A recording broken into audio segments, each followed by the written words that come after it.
Guys இன்னைக்கு வந்து பாத்தீங்கன்னா ஒரு கார் ஸ்டீரியோ தான் ரெடி பண்ணியிருக்கோம். ஸோ இது பாத்தீங்கன்னா நம்ம சப்ஸ்கிரைபர் ஒரு ப்ரோட்டா இருந்து கம்மி பட்ஜெட்ல வாங்கின கார் ரேடியோல தான் பாத்தீங்கன்னா இதுவும் இருந்துச்சு. ஸோ இதுல ஃபால்ட் அப்படின்னு பாத்தீங்கன்னா யூஎஸ்பி போர்டு ப்ராப்ளமா இருந்திருக்கு. ஸோ அதனால பாத்தீங்கன்னா அந்த யூஎஸ்பி போர்டுக்கு போற லைன் எல்லாமே பாத்தீங்கன்னா பிச்சு பிச்சு வச்சிருந்தாங்க. அது மட்டும் இல்லாம அந்த மெயின் பிளஸ் மைனஸ் லைன்ல பிளஸ் லைன் மட்டும் பாத்தீங்கன்னா விட்டு கிடந்துச்சு. ஆல்ரெடி யாரோ பாத்தீங்கன்னா ட்ரை பண்ணியிருக்காங்க இதை ஆன் பண்ணி பாக்குறதுக்கு. பட் அது வந்து ஆன் ஆகல போல. ஸோ செக் பண்ணி பார்த்ததுல யூஎஸ்பி போர்டு தான் ஃபால்ட். ஸோ அதனால பாத்தீங்கன்னா வேற ஒரு ஆம்ல இருந்து இந்த யூஎஸ்பி போர்டு, அதாவது இது வந்து பழைய மாடல் யூஎஸ்பி போர்டு, டிஸ்பிளேலாம் பார்த்தீங்கன்னா கலர் லைட்லாம் சைடில் எரிஞ்சிட்டு இருக்கும். நல்ல ஒரு எஃபெக்ட் இருக்கும். ஸோ ஆன் பண்ணும்போது பார்த்தீங்கன்னா ஒரு சவுண்ட் வரும், அதை நீங்களே கேளுங்க.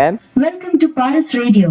The Bluetooth device is ready to pair. So இதெல்லாம் பார்த்தீங்கன்னா ஓல்டு மெமரிஸ். இந்த பழைய யூஎஸ்பி போர்டில் இப்படி தான் பார்த்தீங்கன்னா கம்பெனி நேமே சொல்லும். அதே போல் இப்போ வர அந்த ப்ளூடூத் ஸ்பீக்கர்லையும் பார்த்தீங்கன்னா அந்த மாதிரி சொல்லிட்டு இருக்கு. ஸோ இதெல்லாம் பார்த்தீங்கன்னா ஒரு நல்ல மெமரிஸாக இருக்கும். ஸோ இந்த ஆம்பில் பார்த்தீங்கன்னா பேஸ் ட்ரிபிள் ரெண்டுமே பார்த்தீங்கன்னா நல்லா ஈவனாக பாடிட்டு இருக்கு. ஸோ இந்த ஆம்பில் பார்த்தீங்கன்னா ப்ளூடூத், பென்ட்ரைவ், எஃப்எம் எல்லாமே பார்த்தீங்கன்னா வந்துருது. எஃப்எம்க்கு ஒரு ஆண்டனா ஒயருமே பார்த்தீங்கன்னா எடுத்து விட்டுருக்கோம். அதில் நம்ம கனெக்ட் பண்ணோம் அப்படின்னா எஃப்எம்லாம் படிக்குது. ஸோ யாருக்காவது இந்த ஒரு ஆம்பு வேணும்னா இன்ஸ்டாகிராமில் மெசேஜ் பண்ணுங்க. முக்கியமான விஷயம், அவுட் ஆஃப் ஸ்டாக் போன பிறகு யாரும் மெசேஜ் பண்ண வேண்டாம். பின் கமெண்ட் செக் பண்ணிக்கிடுங்க. நெக்ஸ்ட் ஒரு இன்ட்ரெஸ்டான வீடியோவில் சந்திக்கலாம். Bye guys.